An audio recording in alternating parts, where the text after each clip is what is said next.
He was the voice of the voiceless. In 1989, I was the co-chair of the National Committee to transfer a political prisoner named Silvia Baraldini, who's Italian and who was convicted in a 44-year sentence. Mumia Abu-Jamal enters here when the death penalty was signed in, I believe, 1996. I got a call that as long as the death penalty was on Mumia, everything for her case stopped. Everything. Mumia Abu-Jamal was a young man when he became a member of the Black Panther Party. At the time, he was developing consciousness, and he was at an event where George Wallace, the governor of Mississippi, spoke. And people know, I think, that George Wallace was the man who stood in front of the State House and said that there would never be integration, that black and white students would never go to school together, that no matter what it took, no matter what level of violence and snarling dogs and attacks and tear gas, that the civil rights movement would be stopped.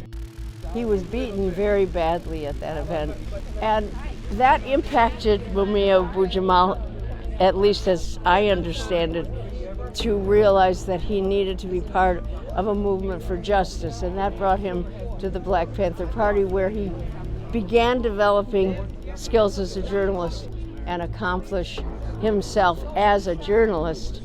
And that's where, when you say speaking truth to power, got him in trouble.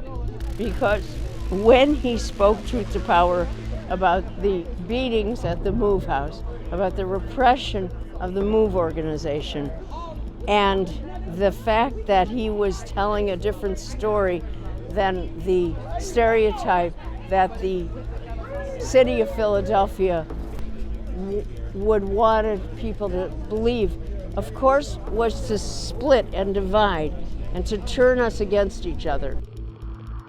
Mumia Abu-Jamal in prison for the crime of, in the case of Mumia, being a voice for the voiceless.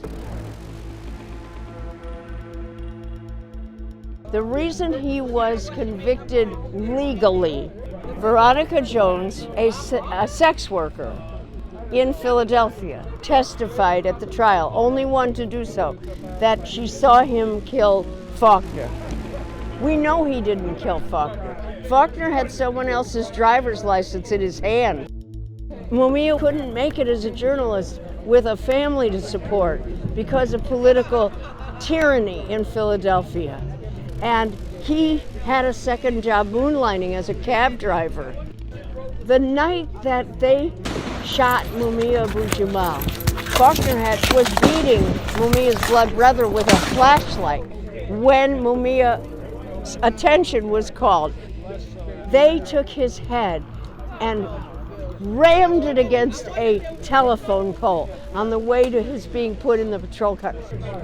Every record shows that nothing connected him. The police officer who said he confessed said it 2 months after the night of the arrest, in which it was documented Negro male made no confession. In the ER, a police officer stood on his IVs, attempting to cut off all oxygen and nutrients to him and kill him in the ER, until that police officer was told by the presiding doctor that he had to leave the ER. So everything adds up. The all-white jury, the fact that at the time the DA was instructing the prosecutors how to keep an all-white jury, everything adds up to a history of racism and repression. He's a Pennsylvanian out of federal prison. He was sentenced 40 years ago, July 3rd. I'm not underestimating the toll it has taken on him physically and has to emotionally to be in prison all those years. It is a very tough road. We have to fight for him the way he has fought for everyone else.